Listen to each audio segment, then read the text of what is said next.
Good evening, everybody. How's everybody doing tonight? Good? Awesome. My name is Ava Vieira Osmond, and I am the Education and Public Programs Manager here at the Annenberg Space for Photography. How many of you is it your first time being here today? That makes me so happy. Welcome. Come back. But sadly, our current exhibition, which is actually that part's not sad, is Lauren Greenfield's Generation Wealth. The sad part is it's closing tomorrow. So if you haven't seen it yet, you have one more day to do it. So wealth got me thinking, what is my favorite thing that I think about when I think about the angst, complications, and tough questions that come up when we talk about money? And obviously, as I'm sure it is for a lot of you, that's Death, Sex, and Money.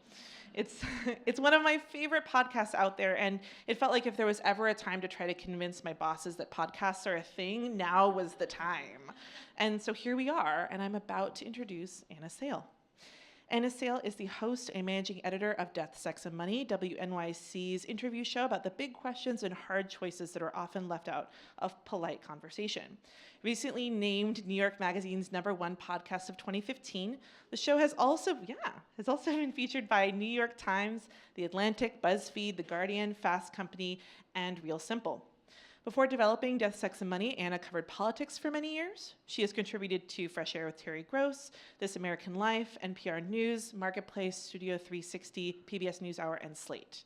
A West Virginia native, Anna is now based in the Bay Area. Please join me in welcoming Anna to the stage.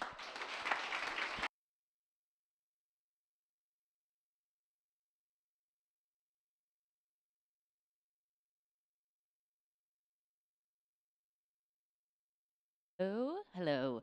I'm Anna Sale. I'm the host of Death, Sex, and Money, and thank you for the proof of concept that podcasts are a thing. Yes. Our show is about the things we think about a lot and need to talk about more. And I don't know about you all, but when I went through the Generation Wealth exhibit here at the Annenberg Space for Photography, I felt that deep in my gut that money is something that we need to talk a little bit more about. Have many of you seen the exhibit? Hands up. Okay, it closes tomorrow. If you haven't seen it, go tomorrow. But it's what it's about. It's about the ways that our trappings of success and our status symbols are becoming less and less subtle. Restraint and frugality are out. Gold, jewelry is in, even as social mobility is declining, or perhaps because social mobility is declining, we all want to make sure that we personally look rich. And so I wanted to talk about that a little bit with a guy who has thought a lot about money and how we use money. Charlie Shrem was one of the first people to make money with Bitcoin. He make real money with Bitcoin. He was a co-founder of BitInstant, and it was a huge success.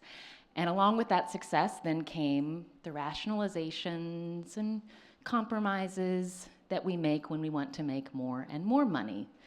And in Charlie's case, that led to federal prison for his role in enabling illegal transactions, including the buying and selling of hard drugs on the internet. He's been out of prison now for a little over a year, and I want to talk to him about how he thought about money before prison and how he thinks about it now. So please welcome Charlie Shrem.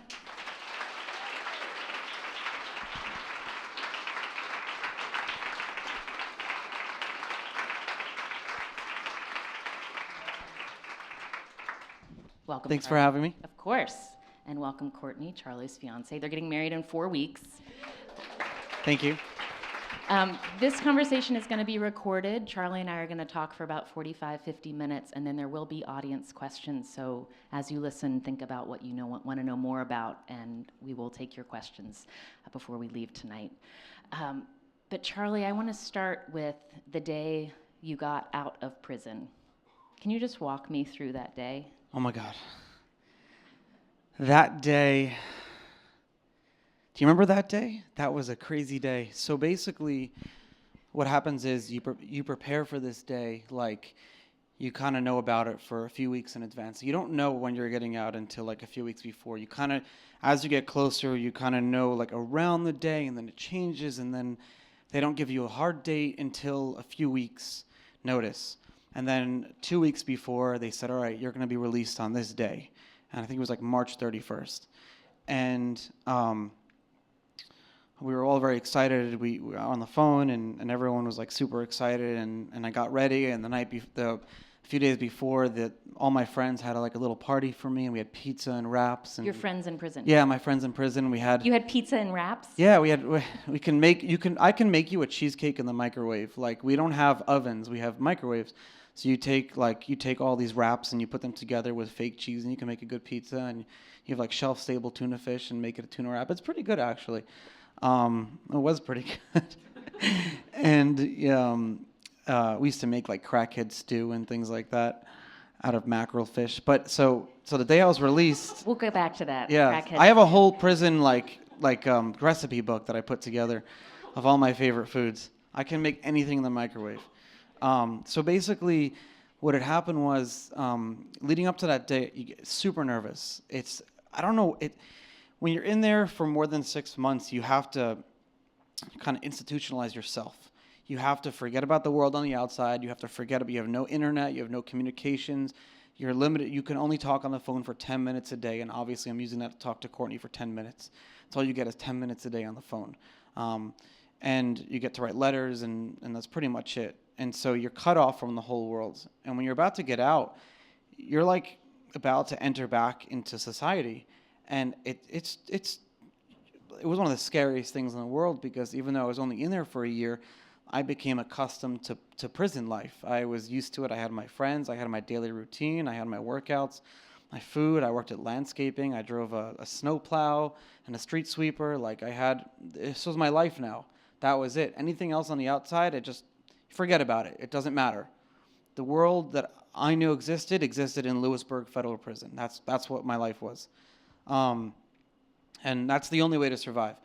So when you're getting released, I had a friend who actually got released a few months before me, and he was in there 26 years. So he was in there longer than I was alive. The guy cried on my shoulder the night before. The guy was, he's like, Charlie, I don't know where I'm going. I don't know, what's the internet? What's Tinder? He's reading about these things in magazines. What's a cell phone? He doesn't know what these things are. So that's what he was dealing with. But when you get out, what happens is you wake up early in the morning. They take all your stuff. You go into processing. So there's this room that you only see when you walk in and when you leave. It's called R&D, receiving and processing. I don't know what it stands for. And you walk in it's like that room when you walk into prison you'll only ever see that room when you're leaving. I remember imagining what was it going to feel like to walk through those doors, those double doors to the front. And so I was released with 3 or 4 other of my friends that day, and we went through processing. We're in this big room waiting for our people to pick us up. And one by one, the guy walked in, and my friend's name got called, and he started crying, and his family came in, and he left. And then I was left alone, like Courtney. I guess they were late or on the highway or something, and I was freaking out, I'm not getting out, or the government's arresting me again. I didn't know what was going on. And then finally they said that they're here, and they pulled up in the parking lot. I just had a box of stuff. I just had a box. I don't even know what was in it. It was just papers and all this stuff. And I walk out in my prison uniform, because you get to keep it, in my sweatpants and a t-shirt, and I'm all jacked up. And like muscles and stuff, and I have my box, and I walk out in the parking lot, and I'm like, let's get out of here before they change their mind, And then we drove off, and I'm like, When did you change clothes? So we went to a gas station. I was like, can I use your restroom, please? And I was weird. I was a weird person. The first few days I got out, I didn't know how to communicate with people, and the first thing I ate was coffee. That's the first thing I had was I just want a real cup of coffee. And I had a goat cheese salad with chicken. Remember? It was awesome. Okay, so we'll get to how you came to prison. Sure. But I want to go back to when you were first learning about money as a kid. You grew up in an Orthodox community. Your dad was a jeweler. Your mom, a stay-at-home mom. Mm-hmm. How would you describe how you were taught about money when you were a kid? My father went out of his way to make sure that I always understood the value of a dollar. I remember him saying that over and over again. My father kind of built his own business. and did everything by himself. And we were upper middle class growing up in Brooklyn, and we had a nice house, and I never like had to struggle for food or anything like that. And I went to a good school, and my parents didn't do anything to excess. They never just said, "Here's a bunch of money, do whatever you want." It was always like I had to be accountable for. I had an allowance, like they gave me like $20 a week or whatever it was for school, but I had to be accountable for that money. And if I spent it, they wouldn't, give me more. And back then, I didn't really think about what is value, what is money. That was later in life, but the value of a dollar was really important at the time. And then what had happened was, when I was in high school, computers started getting big and stuff.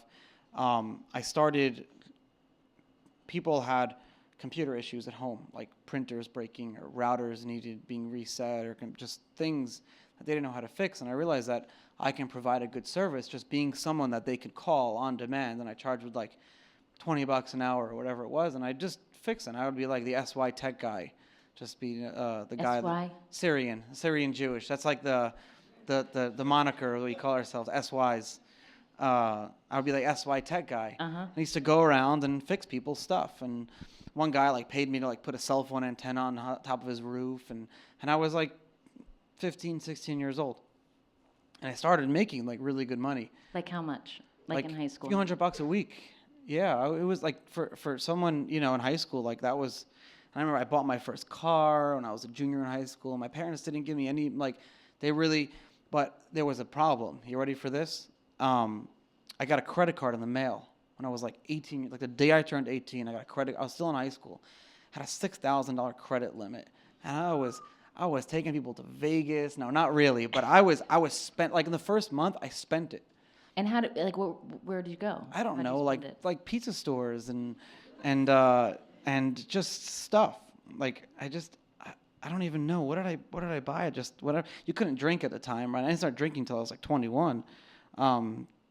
But I just food and stuff for my friends, and I took like lessons to learn how to fly a plane, so that cost a bunch of money. Just stupid things. Was it a secret from your parents, your credit card? Yes and no. So they knew I had it, but they didn't realize like how much in debt I was getting into. So I got into a lot of debt. And I turned around and I was like graduating high school, and I was like at least $10,000 in debt. And it was a lot for a kid, and I was freaking out. And my father found out because I was actually traveling on a birthright trip. So I went on one of those free trips to Israel, and I guess he got a letter in the mail, and he opened it, and he saw that, and he freaked out. And he said, "I'm not bailing you out. Like, you have to figure out a way to pay for this." And I said, like, "Dad, like he's like, I'm making the minimum payments." He's like, "But you're still spending the card. Like, do you realize?" I didn't understand how interest worked. I didn't understand what is interest, what is borrowing money, what does all that mean? I had no idea. So what my father did was he explained. We sat down when I got back, and he was furious.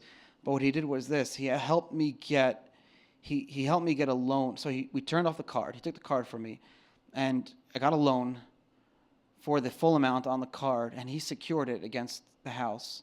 So he helped me out in that respect. So the interest rate was lower than that of the card, and I had set payments. It was like $200-300 a month, and I had to make those payments. To your parents? No, to the credit card company. To the credit card company. Yeah, my parents didn't pay it. Like, I had to pay it off, and I did. I paid it off after 2 years.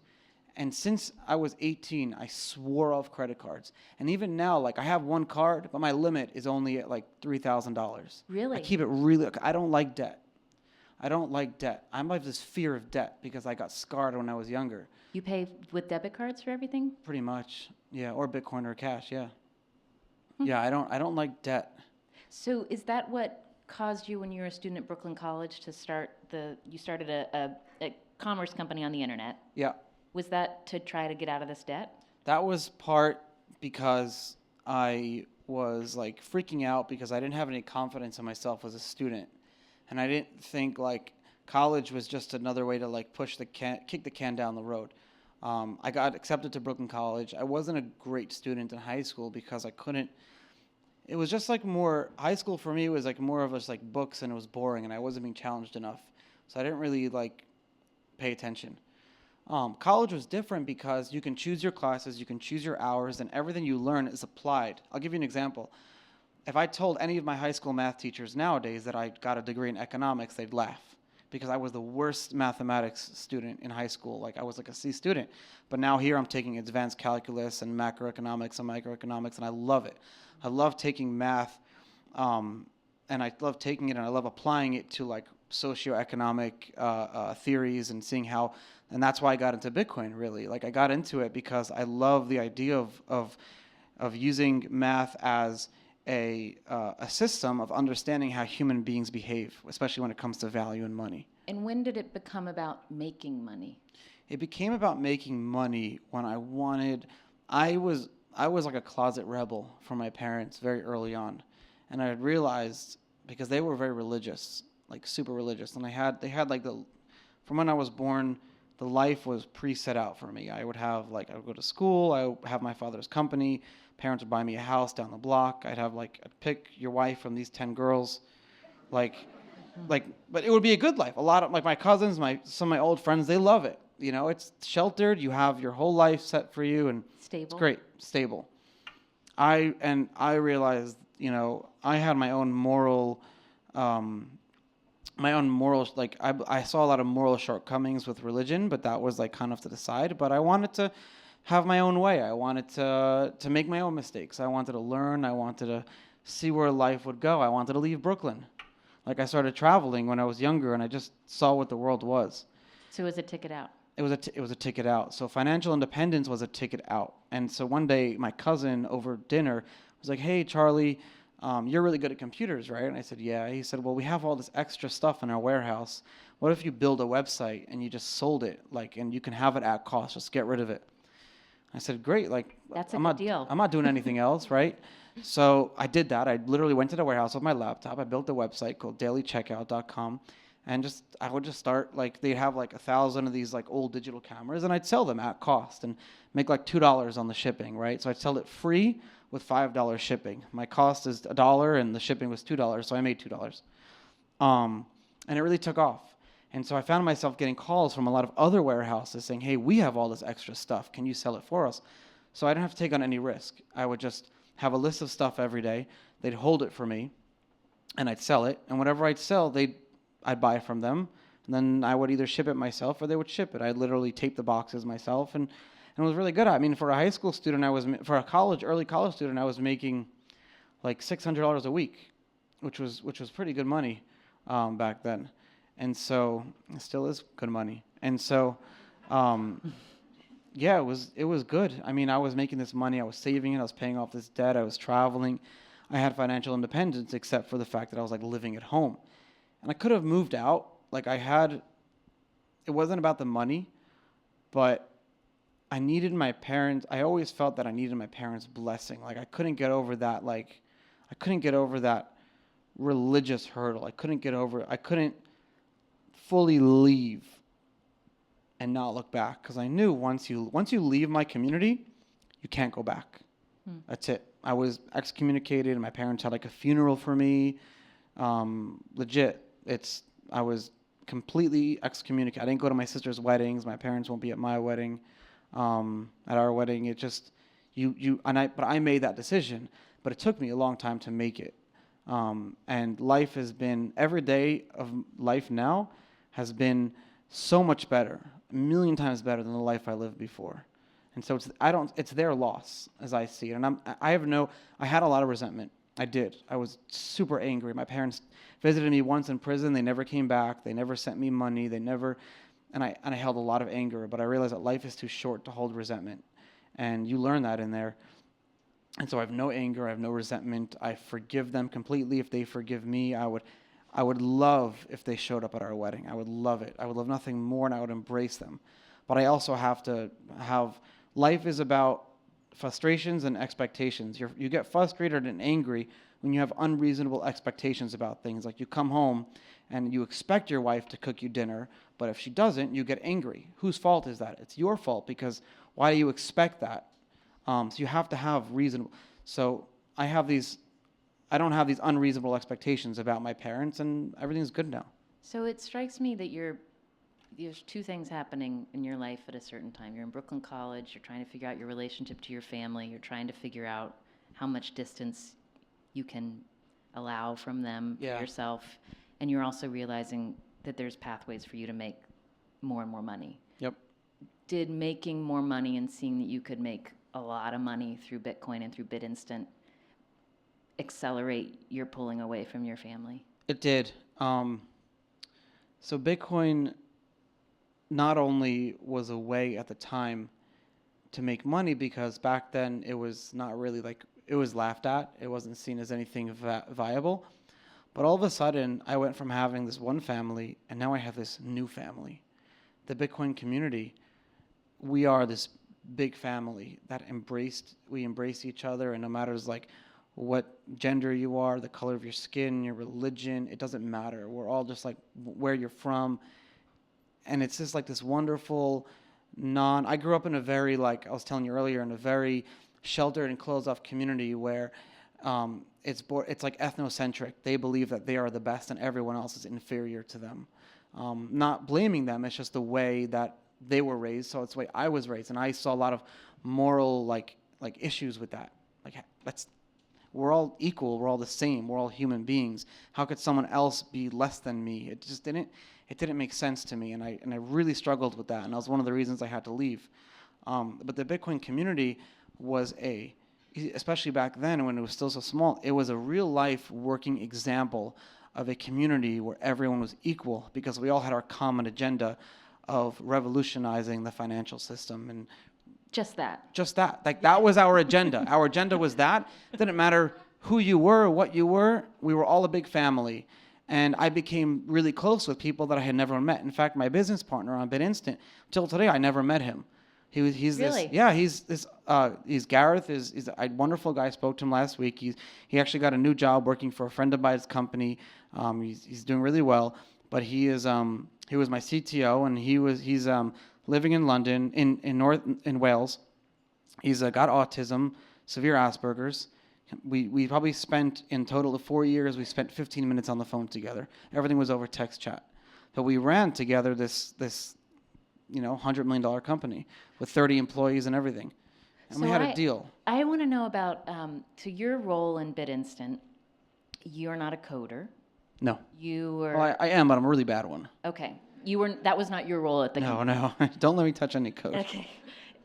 You were sort of a wheeler dealer. Yep. You were getting investors. You were the chief communicator, like explaining what this thing was that was going to revolutionize the financial Chief evangelist.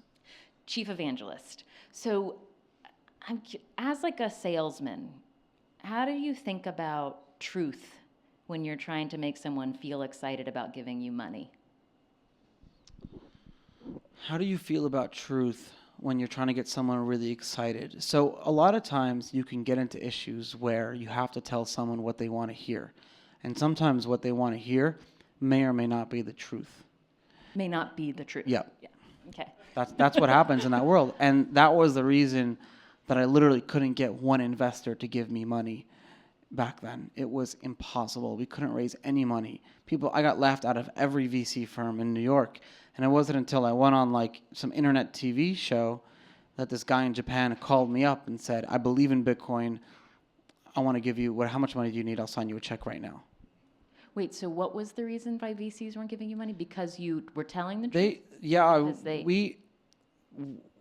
I started BitInstant, because I wasn't the Valley kid. The investors wanted me to conform to this like Silicon Valley mold. And I wasn't really about that. I had a vision, and they wanted me to focus on BitInstant and how to make BitInstant money. I wanted to focus on Bitcoin and how to make further this technology. I was acting as if the company was like a nonprofit, and that's not what they wanted to hear. And, I struggled with that because I wanted the money on one end, but at the same time, I wanted to further Bitcoin, and I had a big falling out with my investors, the Cameron and Tyler Winklevoss, over that thing. They would send me emails that stop going to stop speaking, stop going on the news, stop giving speeches, focus on the company, be in the office. And I said I just don't want to be in the office. I want to be out there and talking about Bitcoin. What during this period before you went to prison in Fortune magazine, your fiance is quoted as saying during that period you were a little arrogant. Oh, I was more than a little arrogant. Yeah. In what way? Like, were you arrogant because all of a sudden you felt like you had stumbled upon this thing that was increasing in value and you had a lot of money and you had figured this thing out before other people had? I don't know if it was like that. I just picture this. I was like 22 years old. I had $500,000 in the bank, sitting in the bank. Like in a savings account? Like just in a checking account, just whatever. Not even in a savings account. No, I had no expenses, like no overhead. I owned a nightclub. I lived above it. I was dating a beautiful girl. Like life was great. I would walk around like my shit didn't stink. That's what it was. And were you treated differently, like socially, because people started seeing you as someone with money? Yes. Yeah. In prison, when you get arrested, you really learn who your real friends are. And I had friends that who I thought were friends never called me back, never called me after that. I still haven't seen them till today. But there were other friends who I ignored when I started, got wealthy, and like I kind of sidelined them because they weren't the cool kids in town that were visiting me every few months in prison, like driving out 3 hours from New York. And, like I have no resentment towards anyone, but there's a special place in my heart for those people who were there for me. And forever, those people, I'm in debt to those people. And if they ever need anything, they know they can call me for anything. And we're like blood brothers because I was at the lowest point of my life. I had nothing to give anyone. I was in federal prison. I couldn't give you $1. I physically couldn't give you $1. Like I couldn't even touch money. If Courtney would come to visit, she would have to put money in the vending machine. I literally couldn't give you $1, but you were still there. You were still coming to see me for me. And those people are my real friends. What did you spend money on when you had $500,000 in a checking account? You said you'd had no expense. What did you enjoy spending money on? Food, traveling, at least a BMW. What else? What do we spend money on?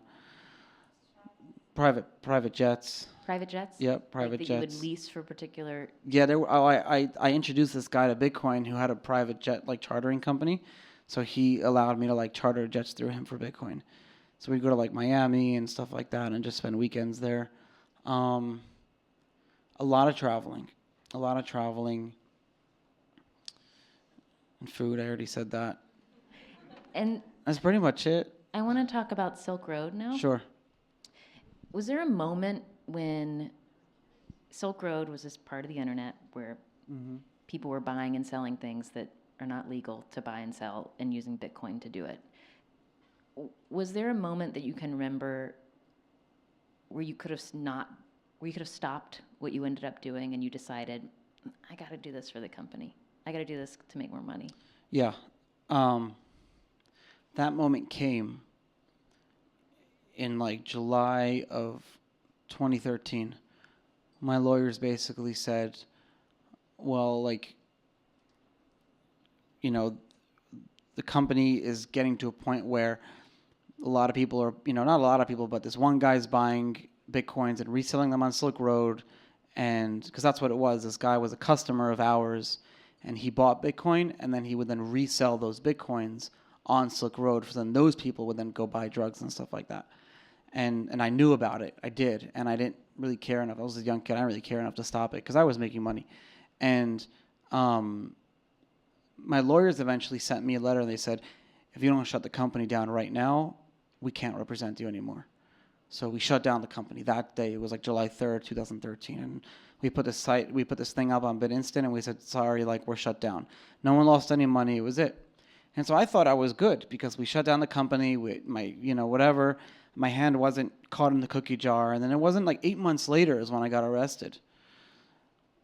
And it ended up like being a good thing because my hand wasn't caught in the cookie jar. Like I I wasn't like continuously doing it. I did it for like a 6-month period where I allowed this guy to buy Bitcoin from us, and then went on Silk Road. But it wasn't like over like a multi-year period.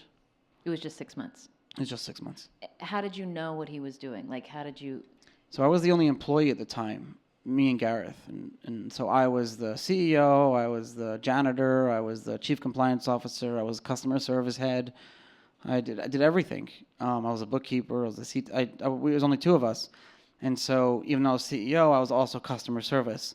And there were times when this guy's like orders would fail, and he was doing a lot of volume. And so I did like research, and I Googled his name, and it came up as he had a listing on Silk Road. And I don't remember like like when or what, but it was like a hypothetical. I don't even remember when that happened, but I wrote an email to him saying like, I know you're on Silk Road. I know you're reselling these Bitcoins on Silk Road. Like, you better stop, or else, you better calm down.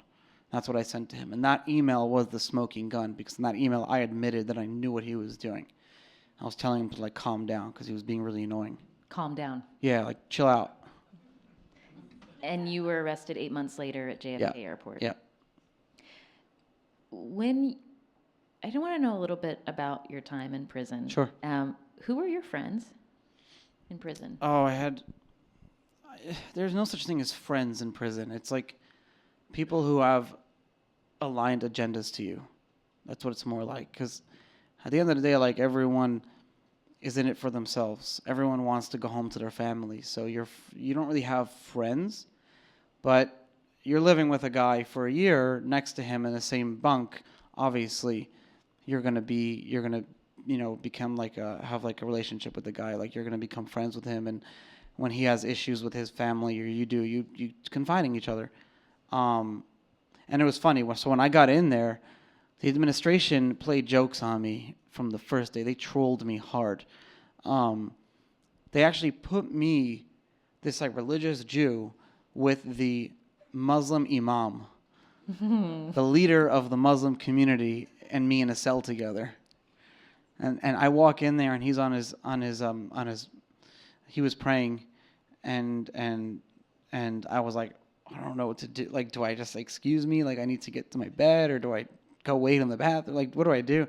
I waited, and we ended up becoming really good friends, because I wasn't religious anymore at that point, but being religious is really difficult. It requires a lot of faith and discipline in something that you don't understand. So I have like a soft spot in my heart of respect for people who are religious. So you can be religious in any religion. It doesn't matter. If you're a religious person, if you follow a set of beliefs, faith-based, I have a lot of respect for you just right off the bat. So I had a lot of respect for him, and he saw that, the way I treated him, and he had a lot of respect for me, and there was this mutual kind of respect for each other. And we played cards together. We talk about our families, and we'd talk about each other's religions, and that helped me because him and I were cool. I instantly became cool with a lot of other people in there, like almost automatically. And not that there was like a threat of violence or anything, but when you first get in there, you're like at the bottom. You're seen as like this kind of outcast. No one wants to talk to you. But because him and I were cool, a lot of other people helped me out. Like, there's this one guy, I remember every cell has a light, and I like to read. I read 137 books that year. I read a lot. I was reading, I don't have a book light, so I kept my cell light on, and he wasn't, I forgot where he was, so I had the cell light on, and all of a sudden this like huge guy, just like, he's known as like a leader of some crew, walks into my cell, and he walks up really close to me, and I'm laying on my top bunk, right, and he's this tall guy, and he comes up right to my face, and he says, "Hey, Shrem, we're trying to sleep right now, and your light's on really light, really bright," and I'm like shaking, right? He goes, "Here, borrow my book light. Aw. Give it back to me when you get your own." I'm like, oh my God. But he was so not you watch like Orange is the New Black, and you watch, and yes, it's a really bad place because you're away from your family, and a lot of people there are childish and immature and really just crappy people. Can I curse on this? Okay, it's really shitty people. Mm-hmm. And But there are a lot of really good people in there who made mistakes. And when you're in prison, it's not like TV where everyone's like, oh, I'm innocent. Everyone tells you they're guilty. I'm guilty. Because to say you're innocent minimizes all that hard work you're doing to get out. I hate when people come to me now and they say, oh, well, you shouldn't have been convicted and it was, a stupid crime and the government. Don't say that. I was guilty. I did my time. I worked my ass off to do that time, and I moved on now. I'm over it. Like, don't minimize my, thank you. Don't minimize my work, my hard work, right? Like, what if you studied really hard for a test and you got 100 on the test, and someone comes, oh, that test was so easy, it was a BS test. You'd be like, no, it was a really difficult test. I worked my ass off for that test. That's how I feel if people say that to me. Was it hard to walk away from being able to watch the valuation of Bitcoin, to know how much money you had and what your net worth was? Well, so I didn't have much because I got like the best. I got Dominique Strauss-Kahn's lawyers. I got the best lawyers you can possibly get, but they cost hundreds of thousands of dollars, a lot of money. And I gave it all to, between the money I gave to the government and the money I gave to my lawyers. I walked into prison with $16,000 to my name. I was almost wiped clean, so when I was in there, I told people, like, don't tell me what the price of Bitcoin is. Like, don't tell me that stuff. I don't want to know.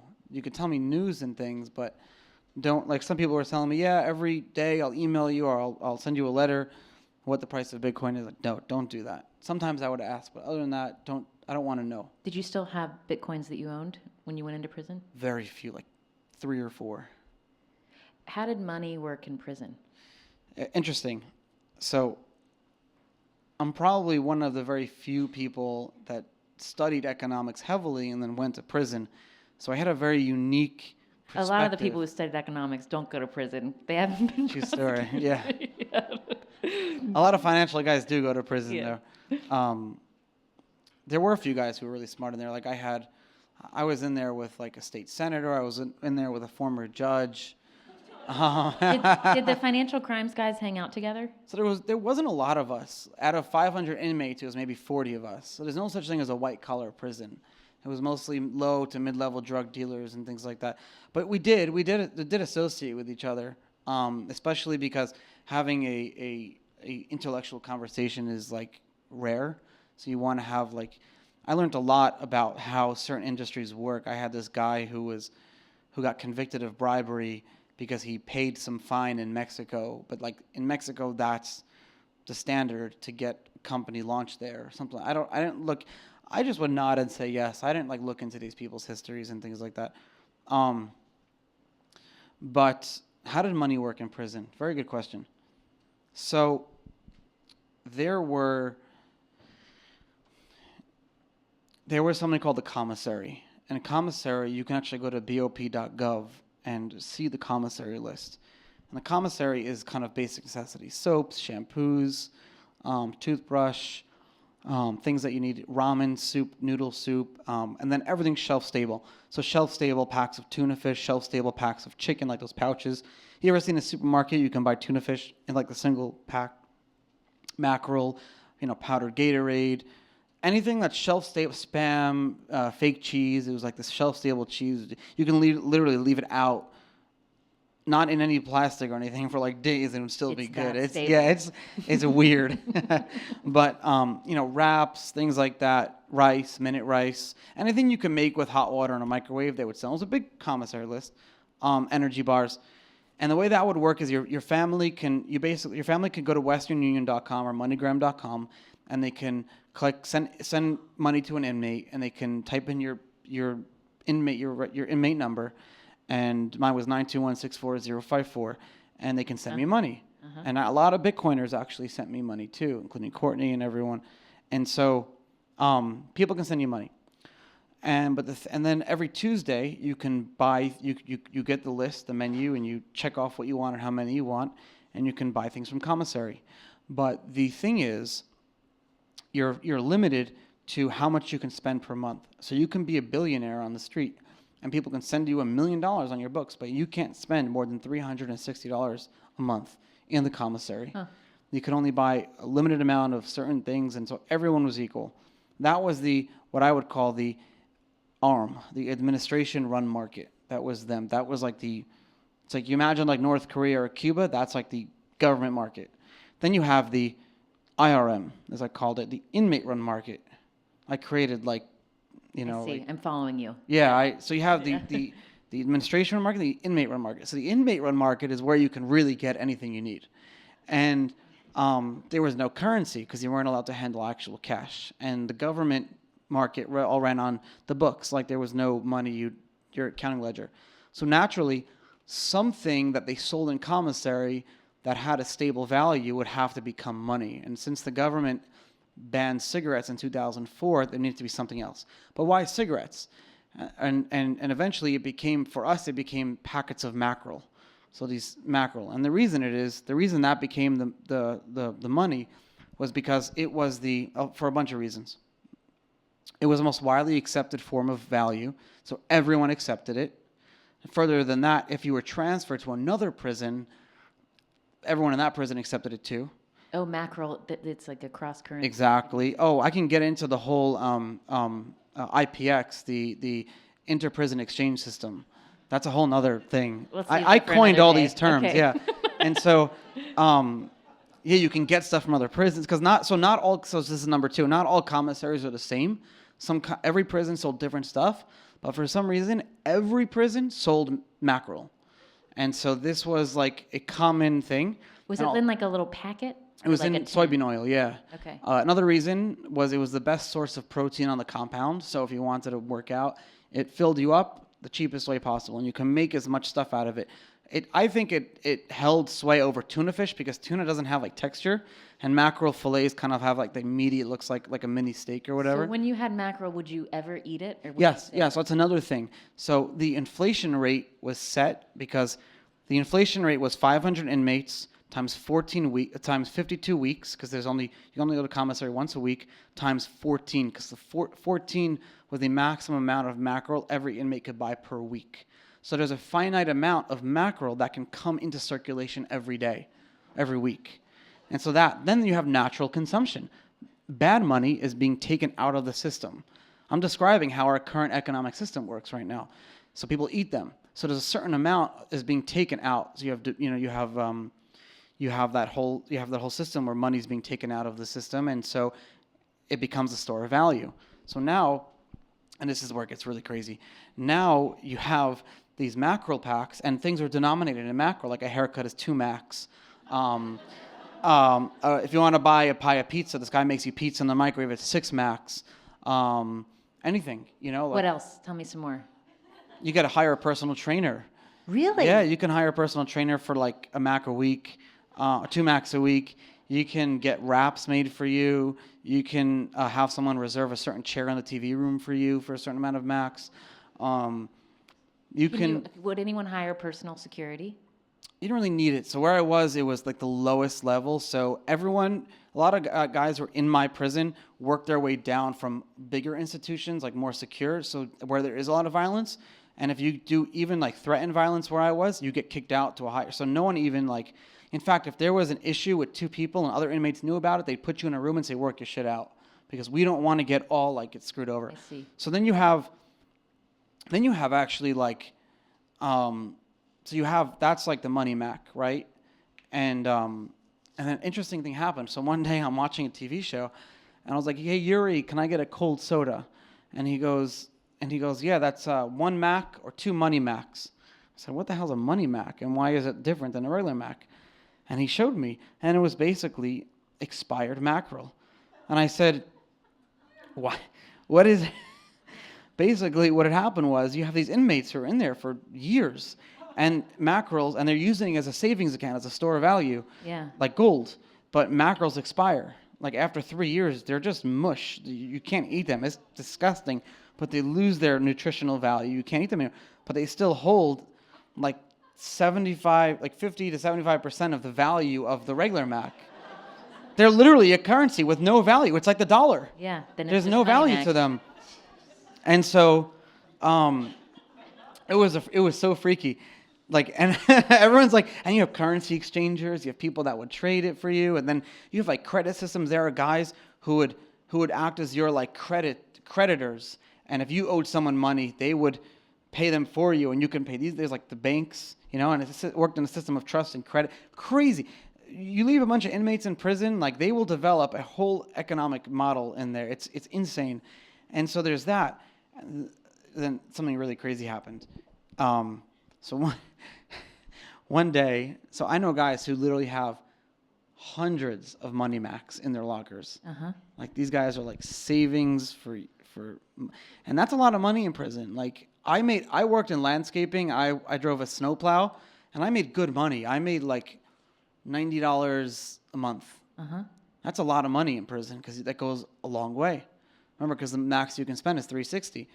And so what happened was, I forget how it happened, but some guy had thousands and thousands of money max. And don't forget, money max can only come into the system from expired mackerel. So it takes 3 years for mackerel to become a money mac. And so what happened was this guy was hoarding them. He must have owned like 30% of all the current supply of money max in the prison system. The 1%, yeah. No, he owned like 30%. Well, like, he's the 1%. He was the 1%. Yeah, Enrique. He was the 1%. Yeah. Crazy guy. So all of a sudden, one day, like he disappeared. We never heard from him again. No one knows what happened to him. Rumors are always, that's what happens there. It's like, like communist Soviet Union, like just people like in the middle of the night, you get the knock on the door and you disappear. And so we never heard from him again. But the next day, there was a huge, like kind of like, those postal service bins where they have all the mail? There was like a big one just sitting in the cafeteria in the administration building with all of his mackerel just piled up there. And the government's like, we don't want it. Like, just take it. Like, it's going to the garbage. They didn't know that it's money to us. So people just started taking it. It was free. And they literally, the government, not realizing, they debased the currency. They increased the monetary supply by 30% overnight. I saw people's life savings get wiped out because no one was accepting money max anymore. The Yuri, who would do the soda, says, I don't want more of these. I'm done. I have too much. So you can't buy soda. No one else is accepting anymore because it's not a transactional currency anymore. Overnight, it stopped being a store of value, and people were begging from food. It was done. Wow. Money max ceased to exist overnight. Wow. Yeah. Bad monetary policy. Very bad monetary policies. Okay, so you come out of prison. You change your clothes at the gas station. Yep. You Get a chicken salad and a cup of coffee. when did you look at your bank account, like to see how much So money? I didn't actually turn on a computer for 2 months, 2.5 months. I didn't get a cell phone. I didn't turn on my iPhone. I didn't tell anyone I was out. I told you, I was weird. Like, I What wasn't happened? ready. What was it? What do you mean? Like why the hesitancy to engage? I just wasn't ready. I wasn't ready to tell the world I was out. I wasn't ready to go on the computer, check my email, tens of thousands of emails waiting for me. Like, I wasn't ready. I enjoyed waking up every morning, having the coffee, living a weird, like we'd go for hikes in the park, and I worked as a dishwasher at a restaurant. I had to maintain a real job for 6 months. And what counted as a real job? Anything that's not on the internet. It Like a had to- physical job that they can come and see you in rural Pennsylvania. So the only job I can get was a dishwasher at a restaurant. Why did the internet not count? I don't know. Ask the government. I understand why. I do understand why, because it's very easy to walk out of prison and like fall back into your bad ways, especially for like drug dealers and things like that. You can easily just kind of like your family can embrace you back in, and you can start selling drugs again. So what they wanted it to prevent you from doing that was like force you to get it. And that goes for me too.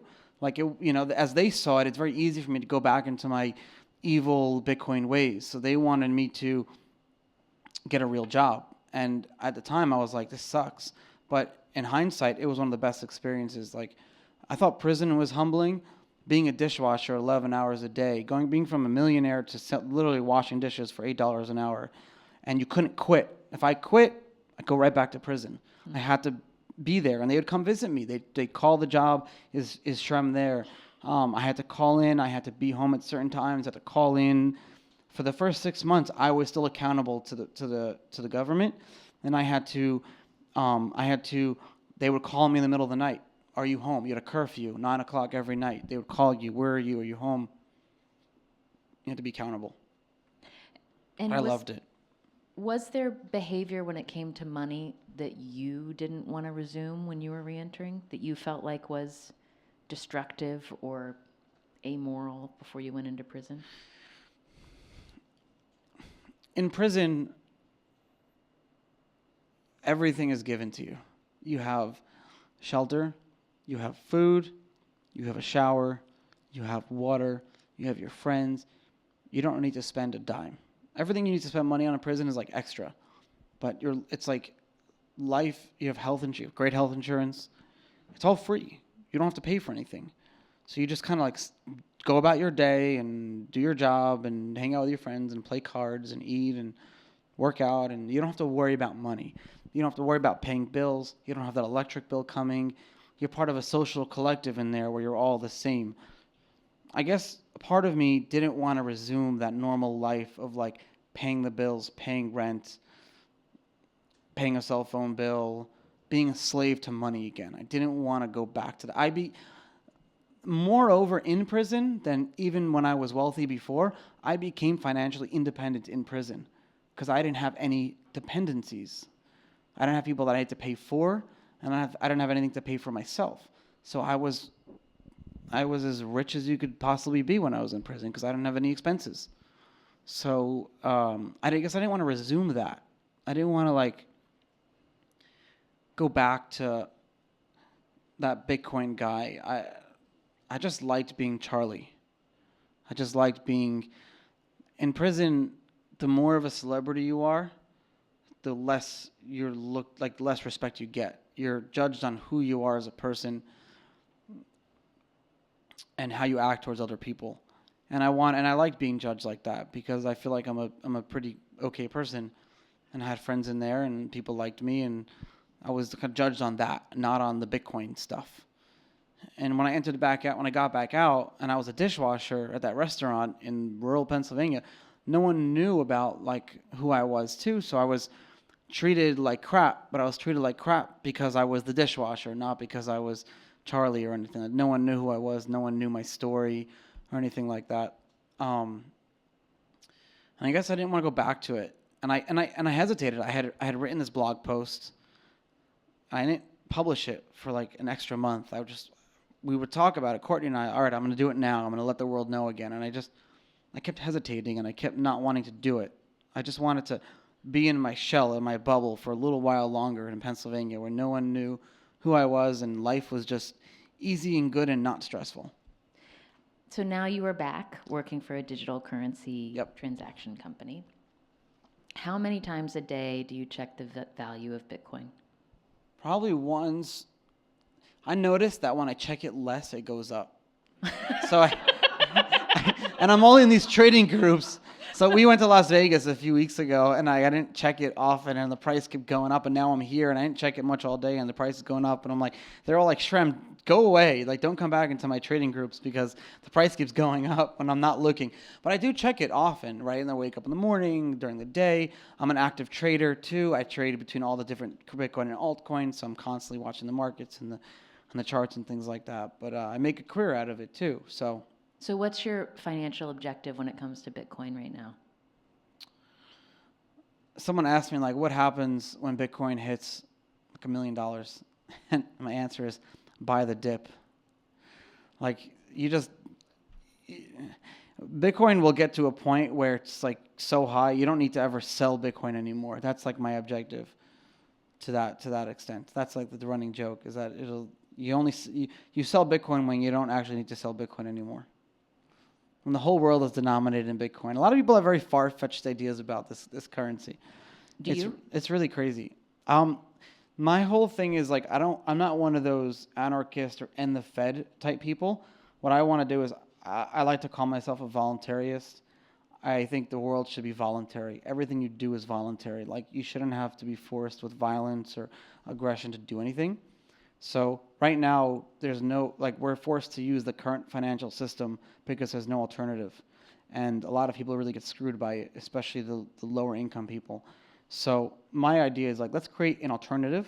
Let's create a better system that's freer and fair based on tech that can't be. Technology is transparent and doesn't have the ability for corruption and people to screw other people over because the technology is independent. And so let's build a system that removes the ability for corruption and remove the ability for governments and corporations to have an upper hand over everyone else. Let's build an alternative system, and hopefully the system is good enough where people decide to use it as opposed to use the other system. Okay. And Like, I'm not trying to like end things. Just create an alternative, and if people want to use it, great. If not, then we did a bad job. choice. I asked you backstage how many Bitcoins you own. The current value is $4,000. Yep. You wouldn't tell me. Yep. But I want to put a target on my back. but I have Bitcoin on my finger. They're going to call me Four Finger Charlie now. when you think, like, when you're like thinking in the back of your mind, like, how much money do I have? Like when you're thinking, in one of those moments where you're like, no, doing the math, what's my net worth? What percentage is in actual dollars and what percentage is in like Oh, good Bitcoin? question. So I'm trying to do where I'm taking a lot of Bitcoin and selling it as the price goes up and putting it into real estate, especially down in Florida where we live, trying to get like rental properties to rent out to renters, obviously. And so I'm comfortable where it's like 33% fiat, 33% Bitcoin, 33% property and real estate. That's where you're comfortable. That's where I'm trying to get to. I'm about that. Because then if Bitcoin goes to zero, which it's an experiment, it could, I won't be on the street. A lot of people have like 95% of their wealth in Bitcoin, and great for them. I'm happy, but I got to be smart. I'm getting married. We'll have children eventually. I can't do that. I can't speculate with my rent. You described your family growing up as upper middle class. Yep. How do you describe yourself now?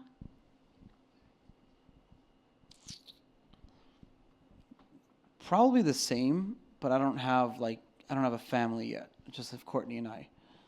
And I live a lot less materialistic than my parents did. And although I had the value of $1, like we had like 3 cars and a big house and stuff like that. Courtney and I care more about experiences, good food, traveling, things like that. I'd rather stay in a really nice hotel or fly first class than have a big mansion. That's just for us. We live in a really nice little condo on the beach, and we pay less for that than we did our 1-bedroom apartment in New York. I have one more question, and then we're going to take audience questions. But one thing I have thought a lot about when I'm trying to understand Bitcoin and blockchain and all these things is just the way that it might transform the way you think about money in your head. Like for me, when I think about my financial situation, I think about what's in my savings account, what's in my checking account, what's my credit card bill, what's my mortgage payment, what's the money coming in chunks, Sure. What's the money coming out in chunks. Part of what you own is something that's Very volatile. Yeah, varying in its value. So does that make you more neurotic or more zen about money when it doesn't have It's a good set question. value? Being involved in everyone who's involved in crypto has, I would say, like a default degree in personal finance. We're a community that lives all over the world that has to manage our own expenses and our own bills and things like that. We're not paycheck to paycheck people. That means that we have to pay our own taxes. We have to pay our own bills. We have to understand how to balance a checkbook. And you said things are volatile. How much money did I make? How much money did I lose? Should I sell? Should I buy? How does a bank account work? Bitcoiners know how to send a wire transfer. Most Americans have never sent a wire transfer before. Every Bitcoiner has sent or received a wire. So it makes you more vigilant in money. And it taught me to be more that value of the dollar. It taught me how to really appreciate that. And no matter how much money I will ever have or whatever, I'm not going to spend, I'll be not cheap, but I just will say something that's not worth it. I always want the best bang for my buck. If I'm going to spend money on something which I'm okay doing, I want to make sure that I'm getting the best value that I could possibly get. I don't want to be ripped off. So Bitcoiners and blockchain people now have a really good understanding of personal finance, and it's that like work hard, play hard mentality.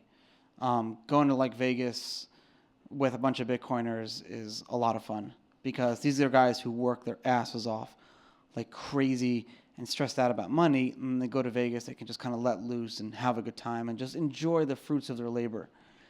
And I don't know, that live life to its fullest. A lot of my cousins grew up in Israel and were in the army, and it's like for them, like every day could be your last. So you have to live life like that. You have to live like every day could be your last day. And will you go to sleep at night saying like, that was a really shitty day? Like try to take every day and know that you treated everyone the right way, that you've made no new enemies, you've done something nice to someone, and that's really it. That's really it. Like I tip well for some reason. I don't know what it is. Like I just like tipping people, even if I don't have the money, just because like I know how hard these people work. And I was a dishwasher at a restaurant. So guys, listen to this. We split the tips. So if you have a bad waiter or waitress, please still tip because the dishwasher gets some of that and he's working really hard. Please. So that's, you know what I mean? Like there's other people who are working that you don't realize who work really hard, and they deserve, if you have it, you should give it. So the maid knocked on our door today and I was like, here, $20. She's like, thank you. And I said, well, you deserve it. Hey, whatever. So we have some microphones that are going to be in the crowd. One over here to the left, one over here to the right, your right and your left. So raise your hand. He was the first hand I saw. Oops, excuse me. Thank you.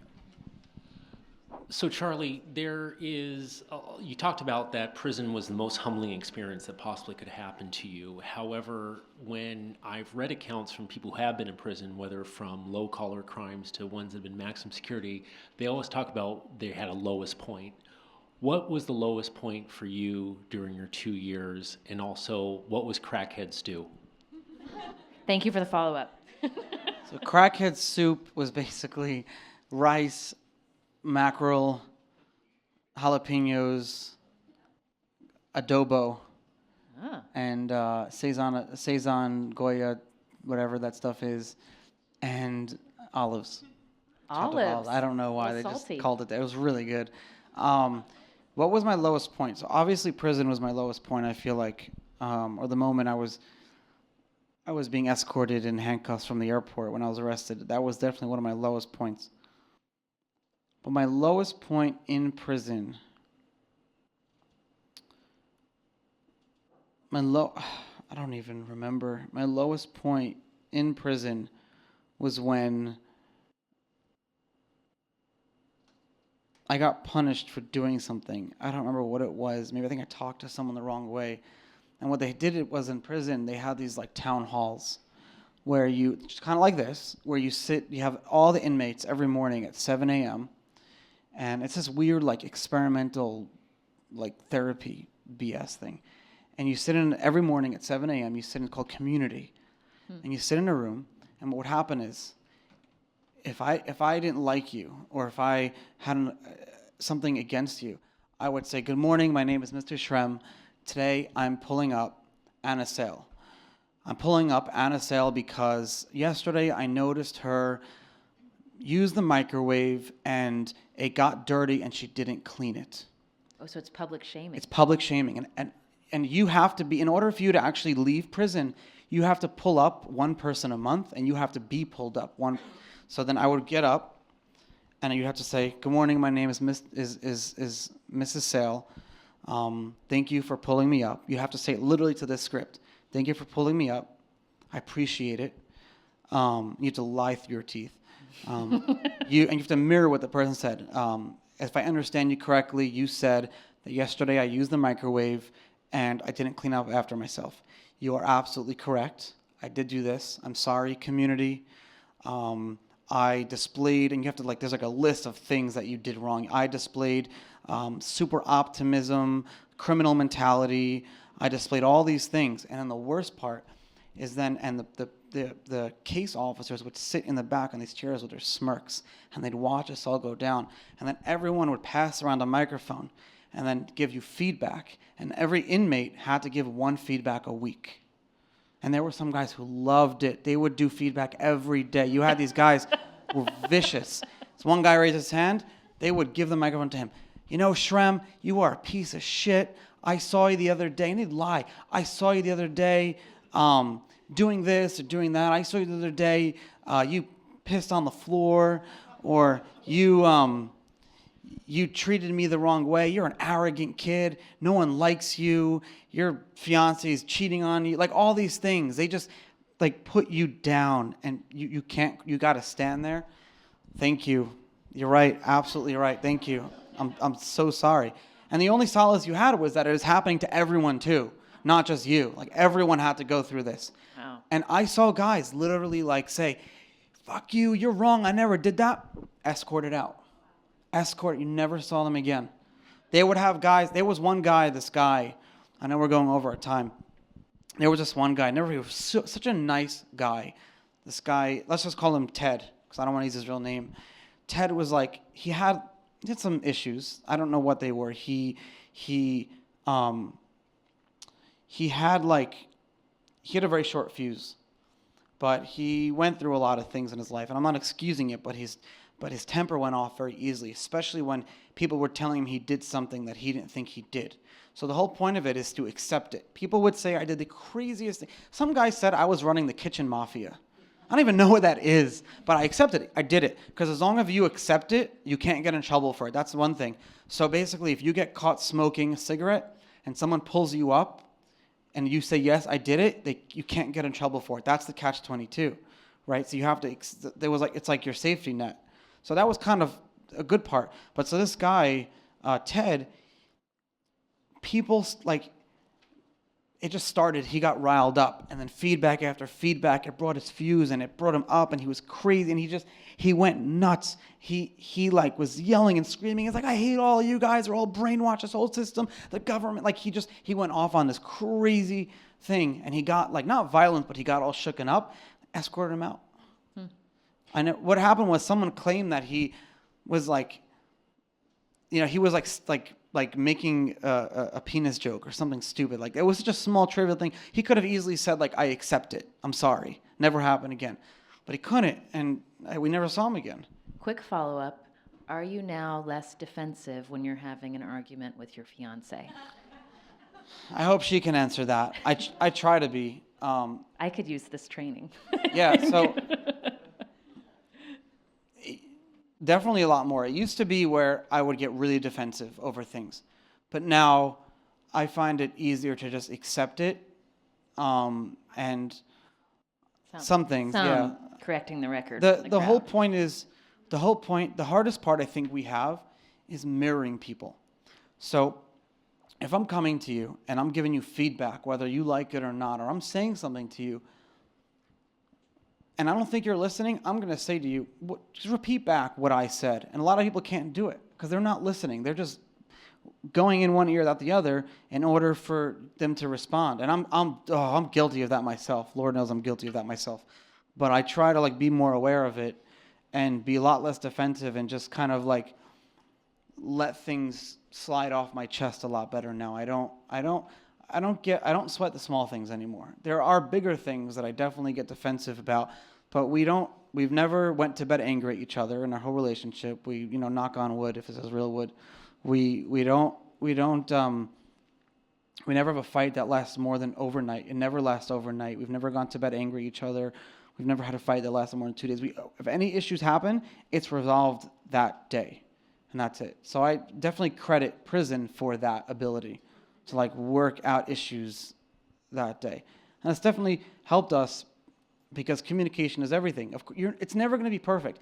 There are going to be things that annoy you about your partner. There are going to be things, right? Like there are things that I do that annoy you, but she tells me, and whether I like it or not, at least the communication is out there. Okay, we're going to take 2 more questions from the crowd. We can go shorter long time. answers. Okay, sorry. I told you the Q&A was going to go on. I know. Got out of your chair. Great. So 2 questions. The first one is, did you have any interaction with Ross at Silk Road? Or it's the first. No. And the second one is, what do you see as the future of cryptocurrencies with this proliferation, or what, over 900 now? And where do you see it going? Good question. So there used to be just Bitcoin, and now you have all of these social app tokens or different platforms that do different things. So Bitcoin is really great because it does one thing really well, but there's a lot of other uses for cryptocurrency. You can create smart platforms and applications that are autonomous. And so there are other new ones have developed, like Ethereum. And there's a cool one called Steam. And Steam is cool because I was telling you before about it's a social network. It's a cryptocurrency that pays, instead of Bitcoin miners, pays content creators and content curators. So there's definitely all these different ideas for cryptocurrencies and social app tokens and stuff like that. Okay. How about over here? Hi, Anna. I listen to you all the time, by the way. Really excited to Thank you for meet listening. And my question is, and I wrote it down, has the prison system changed the way you view society, or has it made it more confirmed after this whole experience? Like, did it confirm your view as in, yes, this is why I was doing what I was doing, or has it really changed the way you view monetization? I mean, obviously, in some way it has. But any more elaborations or any thoughts on how you view the global economy? Can I answer that? It's like an hour to answer that. Answer in less than an hour. So I'll take the first part of your question. Did it change my views? It did and it didn't in a lot of different aspects. When it came to people, I firmly believe that all people are good, even evil people. There's some essence of, like, at least to them, they're rationalizing themselves in some way. I used to be of the belief that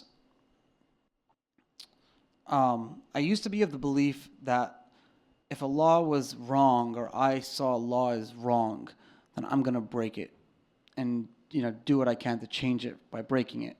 You can't do that, obviously.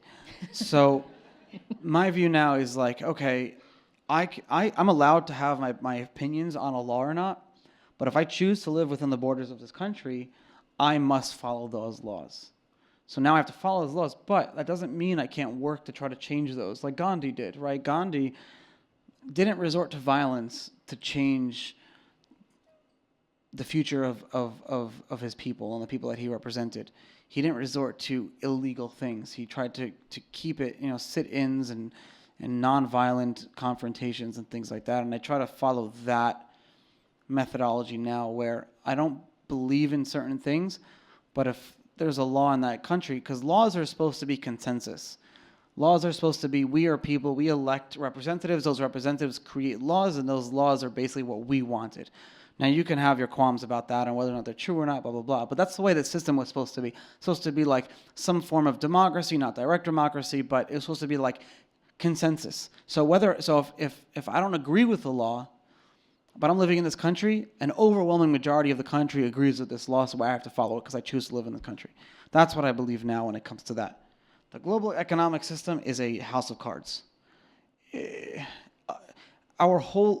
large part of our global economy is based on debt and derivatives and futures and all these different things. Like, for example, there can be one parcel of land, but you have derivatives and futures, and you could have 1,000 people that own that piece of land. And as long as not all those people collect on that land, then we're good. It's like bank runs, right? Banks are run on fractional reserve. They only keep a certain percent of the money. Most people don't know this, that when you actually open up a bank account and you put money in the bank, you don't own that money anymore. That money is now money that you are agreeing to loan the bank. Now, the bank gives it back to you if you go to an ATM machine and want it, but technically speaking, that's not your money anymore that you keep at a bank. And if everyone went to the bank, nowadays, the government would just print more. So if banks fail, government prints more money and makes the value of all of our money worth a lot less. And that's not fair to me. I don't believe it's fair. I don't believe it's fair for someone like me, and I don't feel like it's fair for someone who's super low income, who's struggling to make ends meet, who has to not only deal with the gangsters in his neighborhood who are trying to make his son join the gang, but it's also not fair that he has to now compete with inflation. He has to make enough money to just compete with the price index, because prices go up every year. So if he's making less money than the rate of the increasing rate of prices and inflation, he's losing. He's losing money, and that's not fair. So that's just my belief. Okay, it's 8:18. I think we're going to take one more question. Who has one more question? We're pointing here, right here. You mentioned for a while about the economic system going on in the prison. So what from that system did you then apply to your job once you got out of prison? It's a good question. So that whole system that we saw in prison was a free market. It was completely free. There was no Federal Reserve. There was no market manipulators. There was no upper hands. There was no one printing money. It was a completely free market. There was products, there were services. People were providing those services based on trust and rating. So if you provided a bad service, no one would use you. It was a completely free market. And it didn't fail. It failed when someone came in and debased the whole currency. So I am of even a stronger belief. I'm a free market economist. I'm a free market person. Markets need to be free. We need to have regulations and laws that protect basic human rights like murder and freedom of the press and freedom of religion and things like that. But there are other things that we can rely on the overall market. See, markets are efficient, but they're not optimal. And as human beings, we want instant gratification. We want things now. Unfortunately, markets don't always act within a few minutes. It takes a while for them to play out. And usually when they play out, it's the best and most fair solution. But because, and we are guilty of this as humans, because we don't allow them to play out, we want our government to deal with it. Government, deal with this now. And they may not have the best solution, and they just end up kicking the can down the road and making it worse. But we have to let things play out. We have to let a free market emerge. We have to let a system based on, if we had a system of fair and ratings, and maybe I'm like a wonder child, maybe I like, my head is in the clouds a little bit. I know you're going to have scammers, and I know you're going to have people that try to cheat the system, and I know, I understand that there's no perfect system, right? Communism doesn't work. All that violence doesn't work. It doesn't work. But I do believe that if we have a more freer economy and freer market, we are all a lot better off. And you see it in a lot of other countries. There are a lot of other countries that have a lot freer markets than us, and people are not in poverty. It's a lot better. One final question from me before we part. You're getting married in 4 weeks. Do you plan on combining your finances as a family or keeping them separate? We already have joint accounts. Yeah, we already, it's our money.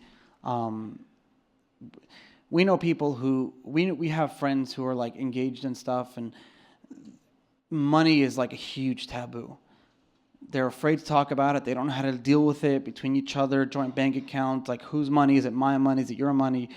It's a reason for a lot of divorces. And so we are completely open with each other about it. She knows how much money we have at any given time. She has access to all of it if she needs it, God forbid. Like, she can track the value of Bitcoin. She has her own Bitcoin.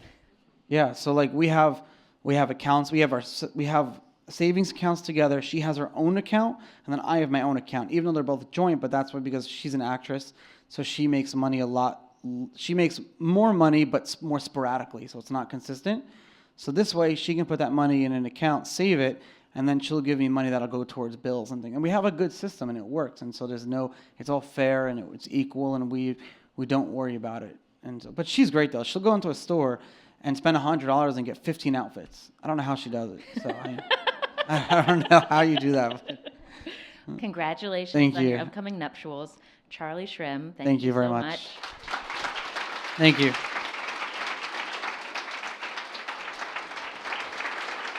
And just one more note about our podcast, Death, Sex, and Money. If you're not subscribed and you're interested in conversations about money and also death and sex, please subscribe. We also have a newsletter where we talk about what we're working on, also recommend other podcast episodes. If you text the number 70101 right now and type in the word newsletter, we will get you subscribed. Again, that's 70101. Text newsletter. Thank you all for being out here on your Saturday night. And thank you, Charlie. Thank you for coming.